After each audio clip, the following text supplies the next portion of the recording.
Hi, ಎಲ್ರಿಗೂ ನಮಸ್ಕಾರ. ನೀವು ನೋಡ್ತಾ ಇದ್ದೀರಾ ಸ್ಪೀಡ್ ಪ್ಲಸ್ ಕರ್ನಾಟಕ. ನಾನು ನಿಮ್ಮ ಮಂಜು ಗೌಡ.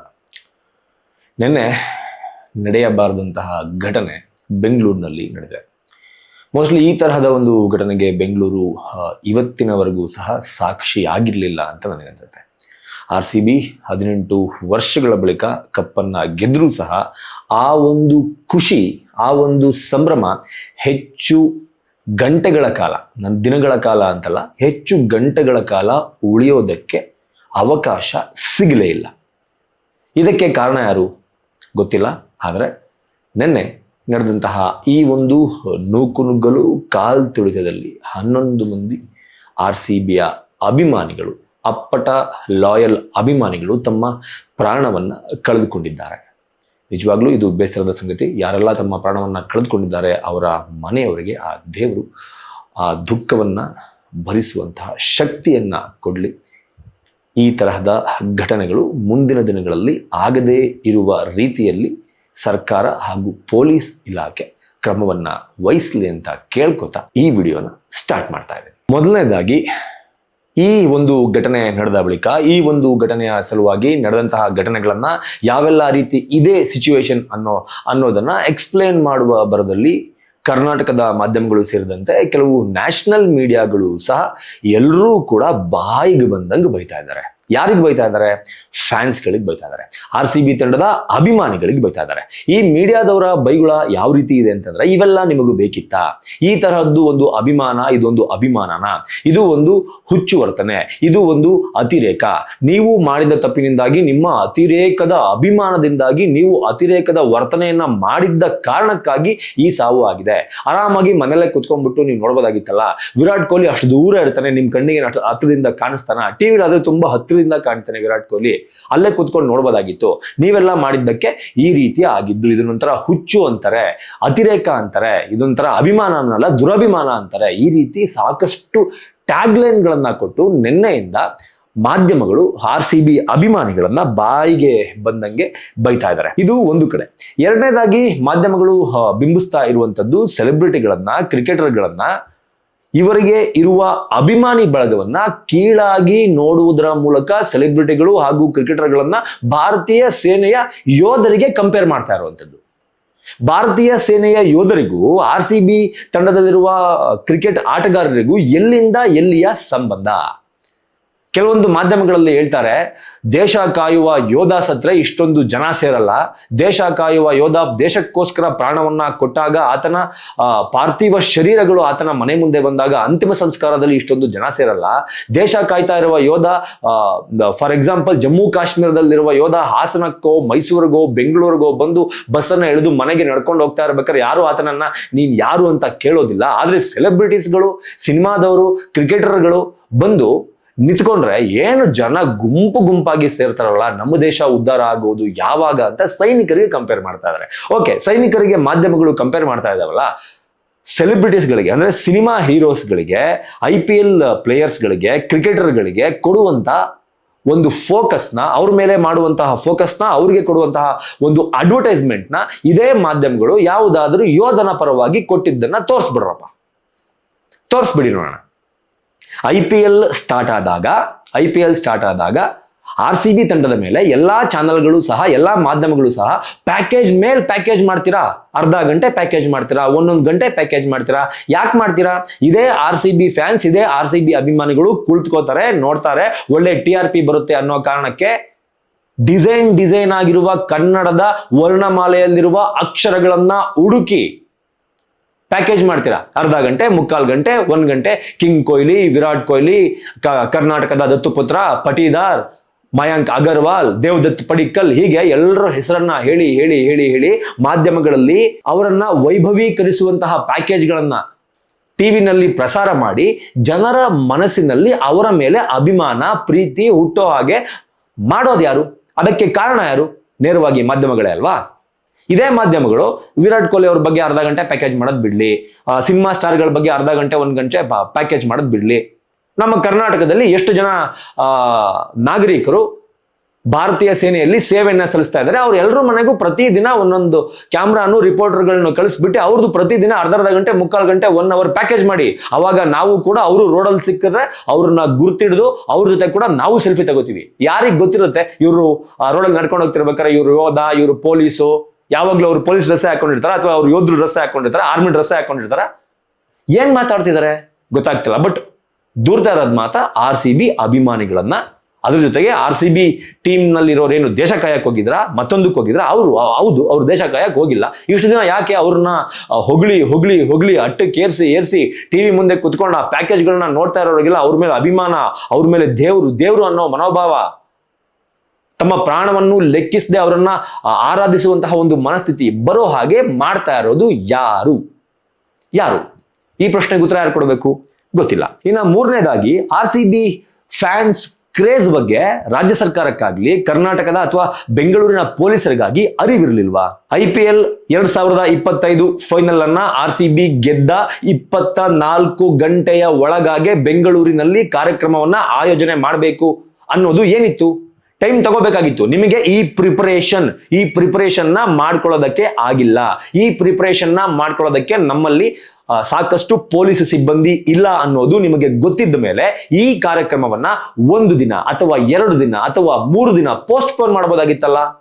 ಈ ಹಿಂದೆ T20 ವರ್ಲ್ಡ್ ಕಪ್ ಗೆದ್ದು ಟೀಮ್ ಇಂಡಿಯಾಕ್ಕೆ ಬರೋದನ್ನ 4 ದಿನಗಳ ಕಾಲ ತಡೆ ಹಿಡಿಯಲಾಯಿತು. 4 ದಿನಗಳ ಕಾಲ ಅವರನ್ನ ಫಾರಿನ್ ನಲ್ಲೇ ತಡೆ ಹಿಡಿದು 5ನೇ ದಿನ ಅವರನ್ನ ಮುಂಬೈಗೆ ಕರೆಯಿಸಿ ಕೋಟ್ಯಾಂತರ ಜನ ಸೇರಿದ್ರು. ಏನು ಈ ತರಹದ ಒಂದು ಚಿಕ್ಕ ಘಟನೆ ಕೂಡ ಮುಂಬೈನಲ್ಲಿ ನಡೆದಿಲ್ಲ. ಜಸ್ಟ್ ಬಿಕಾಸ್ ಆಫ್ ಅವರು ಪ್ರಿಕಾಷನ್ಸ್ ನ ತಗೊಂಡಿದ್ರು, ಟೈಮ್ ನ ತಗೊಂಡಿದ್ರು. ಅದು ಅಷ್ಟು ದೊಡ್ಡ ಈವೆಂಟ್ ಅನ್ನ ಆರ್ಗನೈಸ್ ಮಾಡೋದಕ್ಕೆ, ಇಷ್ಟೊಂದು ಅರ್ಜೆಂಟ್ ನಲ್ಲಿ ಈವೆಂಟ್ ನ ಆರ್ಗನೈಸ್ ಮಾಡೋದಕ್ಕೆ ಹೇಗೆ ಸಾಧ್ಯ ಇತ್ತು?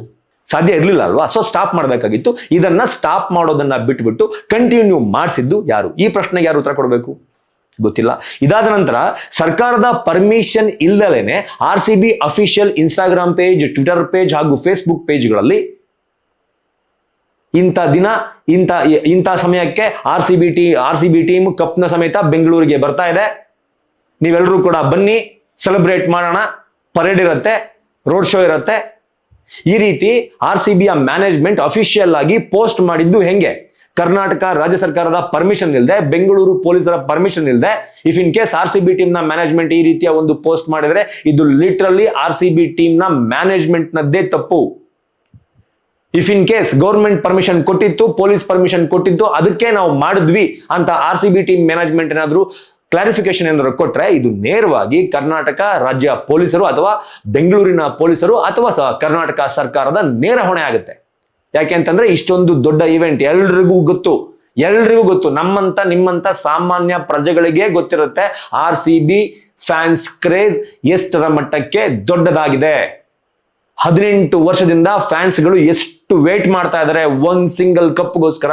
ಅಂತಹ ಕಪ್ ಅನ್ನ ಇದೀಗ RCB ತಂಡ ಗೆದ್ದ ನಂತರ ಆ ಕ್ರೇಜ್ ಹೇಗಿರ್ಬೋದು, ಬೆಂಗಳೂರಿನಲ್ಲಿ ಹೇಗಿರ್ಬೋದು ಆ ಕ್ರೇಜ್? ನಾರ್ಮಲ್ ಆಗಿ ಲೀಗ್ ಹಂತಗಳಲ್ಲಿ RCB CSK ಮೇಲೋ ಅಥವಾ ಬೇರೆ ಯಾವುದೋ ತಂಡದ ಮೇಲೋ ಮ್ಯಾಚ್ ಗೆದ್ದಾಗ್ಲೇ ಆ ಕ್ರೇಜ್ ಅನ್ನ ಕಂಟ್ರೋಲ್ ಮಾಡೋದಕ್ಕೆ ಕೆಲವೊಂದು ಸಲ ಆಗ್ತಾ ಇರಲ್ಲ. ಅಂತದ್ರಲ್ಲಿ 18 ವರ್ಷ ಆದ್ಮೇಲೆ ಕಪ್ ಗೆದ್ದಿದ್ದಾರೆ. ಹೆಂಗಿರುತ್ತೆ ಆ ಕ್ರೇಜ್? ಹೆಂಗಿರುತ್ತೆ? ಮೊದಲೇ ಗೊತ್ತಿತ್ತು ತಾನೆ. ಗೊತ್ತಿದ್ಮೇಲೆ ಎಲ್ಲಾ ಪ್ರಿಪರೇಷನ್ ಅನ್ನ ಮಾಡ್ಕೊಳ್ಳೋದನ್ನ ಬಿಟ್ಬಿಟ್ಟು ಈ ರೀತಿ ಆತುರವಾಗಿ ಕಾರ್ಯಕ್ರಮವನ್ನ ಆಯೋಜನೆ ಮಾಡುವ ಅವಶ್ಯಕತೆ ಏನಿತ್ತು? ಅದಕ್ಕೆ ಯಾರು ಉತ್ತರ ಕೊಡ್ತಾರೆ? ಅದು ಗೊತ್ತಿಲ್ಲ. ಇನ್ನ ನೆಕ್ಸ್ಟ್ 2 ಕಡೆ ಕಾರ್ಯಕ್ರಮವನ್ನ ಆಯೋಜನೆ ಅವಶ್ಯಕತೆ ಏನಿತ್ತು? HAL ಏರ್ಪೋರ್ಟ್ಗೆ ಇಡೀ RCB ತಂಡ ಕಪ್ನ ಸಮೇತ ಬರ್ತಾರೆ.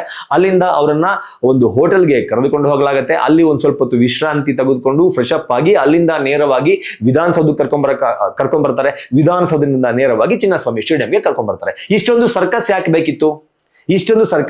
ಬೇಕಿತ್ತು? ಅವರು ನಿಜವಾಗ್ಲೂ ಫ್ರೆಶ್ ಅಪ್ ಆಗ್ಬೇಕು ಅಂತಾನೆ ಇದ್ದಿದ್ರೆ ಏರ್ಪೋರ್ಟ್ ನಲ್ಲೇ ಆ ವ್ಯವಸ್ಥೆಯನ್ನ ಮಾಡಿಕೊಡಬಹುದಾಗಿತ್ತು. ಏರ್ಪೋರ್ಟ್ ನಿಂದ ನೇರವಾಗಿ ಅವರನ್ನ ಚಿನ್ನಸ್ವಾಮಿ ಸ್ಟೇಡಿಯಂಗೆ ಕರೆದುಕೊಂಡು ಹೋಗಬಹುದಾಗಿತ್ತು.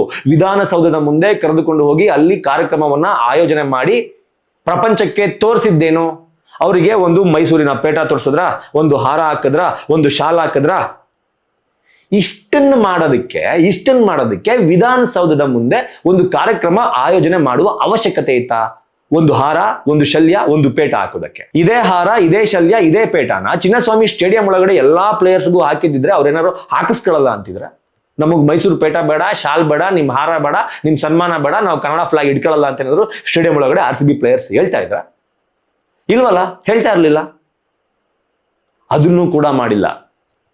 ಸಿಟಿ ರೌಂಡ್ಸ್ ಮುಂಚೆನೆ ಇದೇ ಮಾಧ್ಯಮಗಳು ಇವತ್ತೆಲ್ಲ ಮಾತಾಡ್ತಾರಲ್ಲ, ಇದೇ ಮಾಧ್ಯಮಗಳು ಟಿವಿ ಮುಂದೆ ಕುತ್ಕೊಂಡು ನೋಡ್ತಾ ಇರೋರಿಗೆ ರೂಟ್ ಮ್ಯಾಪ್ ಹಾಕೊಟ್ಟಿದ್ವು. ಮಾಧ್ಯಮಗಳಿಗೆ ಗೊತ್ತಿಲ್ವಾ RCBಗೆ ಇಷ್ಟೊಂದು ದೊಡ್ಡ ಮಟ್ಟದ ಫ್ಯಾನ್ಸ್ ಕ್ರೇಜ್ ಇದೆ ಅಂತ, ಕೋಟ್ಯಾಂತರ ಅಭಿಮಾನಿಗಳಿದ್ದಾರೆ ಅಂತ ಮಾಧ್ಯಮಗಳಿಗೆ ಗೊತ್ತಿರ್ಲಿಲ್ವಾ? ರೂಟ್ ಮ್ಯಾಪ್ ಹಾಕಿದ್ರು. HAL ಏರ್ಪೋರ್ಟಿಗೆ ಬರ್ತಾರೆ ಅಂದಿದ ತಕ್ಷಣ ಅಲ್ಲೂ ಅಭಿಮಾನಿಗಳು ಜಮಾಯಿಸಿದ್ರು. ಅಲ್ಲಿಂದ ರೂಟ್ ಮ್ಯಾಪ್ ಇಲ್ಲಿ ಅಶೋಕ ಹೋಟ್ಲಿಗೂ ಅಥವಾ ಯಾವುದೋ ಒಂದು ಹೋಟ್ಲಿಗೆ ಬರ್ತಾರೆ, ಅಲ್ಲೂ ಜನ ಸೇರ್ಕೊಂಡಿದ್ರು. ಅಲ್ಲಿಂದ ವಿಧಾನಸೌಧಕ್ಕೆ ಬರ್ತಾರೆ, ಅಲ್ಲೂ ಜನ ಸೇರ್ಕೊಂಡಿದ್ರು. ವಿಧಾನಸೌಧದಿಂದ ಮೆರವಣಿಗೆ ಮಾಡ್ಕೊಂಡು ಚಿನ್ನಸ್ವಾಮಿ ಸ್ಟೇಡಿಯಂಗೆ ಹೋಗ್ತಾರೆ, ಜನ ಸೇರ್ಕೊಂಡಿದ್ರು. ಈ ರೂಟ್ ಮ್ಯಾಪ್ ನ ಹಾಕೊಟ್ಟಿದ್ಯಾರು?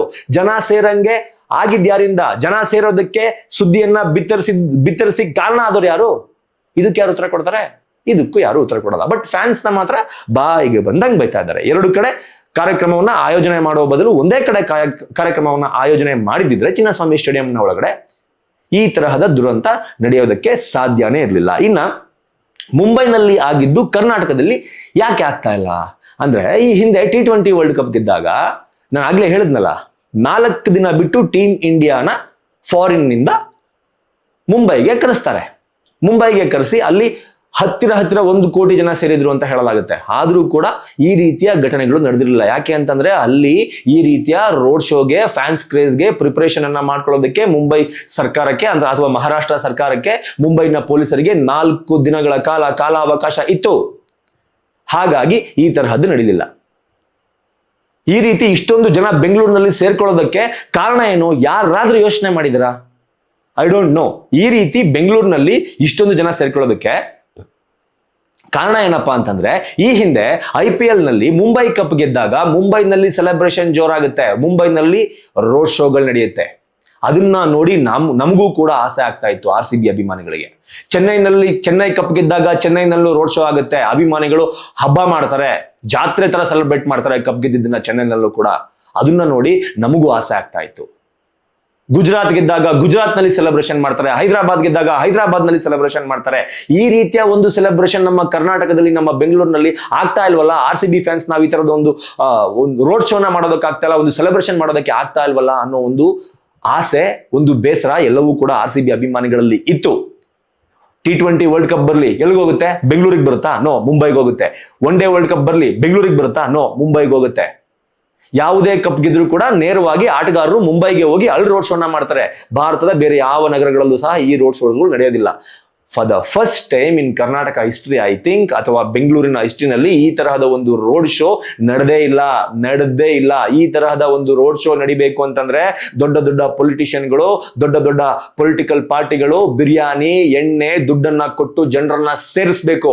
ಆದರೆ ಇದ್ಯಾವುದನ್ನೂ ಕೊಡದೇ ಇದ್ರು ನಿಜವಾಗ್ಲೂ ಬರ್ತಾರಲ್ಲ ಅವರು ಅಭಿಮಾನಿಗಳು. ಯಾವ ಆಸೆನೂ ಇರಲ್ಲ, ಎಣ್ಣೆ ಆಸೆ ಇರಲ್ಲ, ದುಡ್ಡಿನ ಆಸೆ ಇರಲ್ಲ, ಏನಿರಲ್ಲ. ಕ್ರಿಕೆಟ್ ಮೇಲಿನ ಪ್ರೀತಿ, ಅಭಿಮಾನಕ್ಕೋಸ್ಕರ ಬಂದಂತಹ ಜನಗಳಿರು. ಇಷ್ಟೊಂದು ಜನ ಬರ್ತಾರೆ ಅನ್ನೋದು ಗೊತ್ತಿತ್ತು ತಾನೆ. ಸೊ ಹೇಳಿದ್ನಲ್ಲ ನಾನು ಆಲ್ರೆಡಿ, ಪ್ರತಿಯೊಂದು ಮುಂಬೈಗೆ ಹೋಗುತ್ತೆ. ಅದೇ ರೀತಿಯ ಒಂದು ರೋಡ್ ಶೋನನ್ನ ಬೆಂಗಳೂರಿನಲ್ಲಿ ಮಾಡಬೇಕು ಅಂತ RCB ಅಭಿಮಾನಿಗಳು ಆಸೆ ಪಟ್ಟಿದ್ರು. ಆದರೆ ಅದನ್ನ ಆರ್ಗನೈಸ್ ಮಾಡೋದಕ್ಕೆ ಕರ್ನಾಟಕದ ಕೈಯಲ್ಲಿ ಅಥವಾ ಬೆಂಗಳೂರಿನ ಕೈಯಲ್ಲಿ ಅಥವಾ ಕರ್ನಾಟಕ ಸರ್ಕಾರದ ಕೈಯಲ್ಲಿ ಆಗಿಲ್ಲ ಅಂತಂದ್ರೆ ಇದು ನಾಚಿಕೆ ಅಂತ ಅನ್ಸಲ್ವಾ? ಇನ್ನು ಮುಂದೆ ಯಾವುದೇ ದೊಡ್ಡ ಸಭೆ ಸಮಾರಂಭಗಳ ಆದರೂ ಕೂಡ ಈ ರೀತಿ ಒಂದು ರೋಡ್ ಶೋ ನಡೆಸುವಂತಹ ಒಂದು ಸಂದರ್ಭ ಎದುರಾದ್ರೂ ಕೂಡ ಅದಕ್ಕೆ ಒಂದು ಪರ್ಫೆಕ್ಟ್ ಪ್ಲೇಸ್ ನ ಗುರ್ತು ಮಾಡ್ಕೋಬೇಕಲ್ವಾ?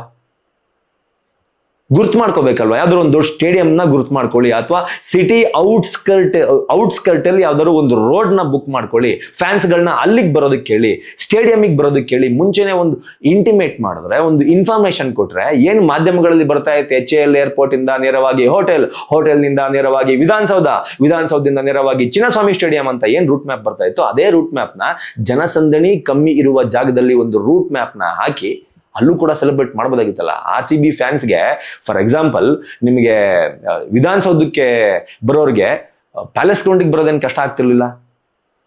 ಏರ್ಪೋರ್ಟಿಗೆ ಬರೋ ಫ್ಯಾನ್ಸ್ಗೆ ಅಥವಾ ಯಾವುದೋ ವೈಟ್ ಫೀಲ್ಡ್ ಅಥವಾ ಎಲೆಕ್ಟ್ರಾನಿಕ್ ಸಿಟಿ ಔಟ್ಸ್ಕರ್ಟ್ ಅಲ್ಲಿ ಕಾರ್ಯಕ್ರಮ ಮಾಡಿದ್ದಾರೆ, ಅಲ್ಲಿಗೆ ಬರೋದಕ್ಕೆ ಕಷ್ಟ ಆಗ್ತಿರ್ಲಿಲ್ಲ.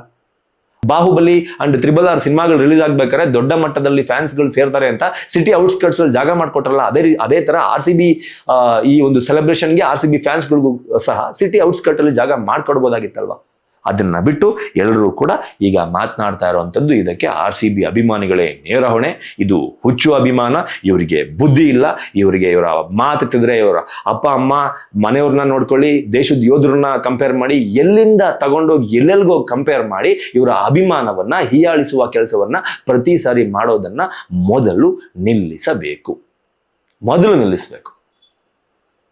ಫ್ಯಾನ್ಸ್ ಕ್ರೇಜ್ ಇಷ್ಟೊಂದು ಇದೆ ಅಂತ ಗೊತ್ತಿದ್ಮೇಲೆ ಎಷ್ಟು ಎಕ್ಸ್ಪೀರಿಯನ್ಸ್ ಆಫೀಸರ್ಸ್ ಇರ್ತಾರೆ, ಎಕ್ಸ್ಪೀರಿಯನ್ಸ್ ಪೊಲಿಟಿಷಿಯನ್ಸ್ ಇರ್ತಾರೆ, ಅವ್ರಿಗೆ ಗೊತ್ತಿರಲಿಲ್ಲ, ನಿಜವಾಗ್ಲೂ ಗೊತ್ತಿರಲಿಲ್ವಾ ಇಷ್ಟೊಂದು ಫ್ಯಾನ್ಸ್ ಸೇರ್ತಾರೆ ಅಂತ, ಇಷ್ಟೊಂದು ನುಗ್ಗಾಟ ಆಗುತ್ತೆ ಅಂತ. ಏನನ್ಸುತ್ತೆ ನಿಮಗೆ ಇದ್ರ ಬಗ್ಗೆ ಅನ್ನೋದನ್ನ ಕಮೆಂಟ್ ಬಾಕ್ಸ್ ಮೂಲಕ ತಿಳಿಸಿ ಅಂತ ಕೇಳ್ಕೊತಾ ಈ ವಿಡಿಯೋನ ಮುಗಿಸ್ತಾ ಇದ್ದೀನಿ. ನಮಸ್ಕಾರ. Speed plus Karnataka.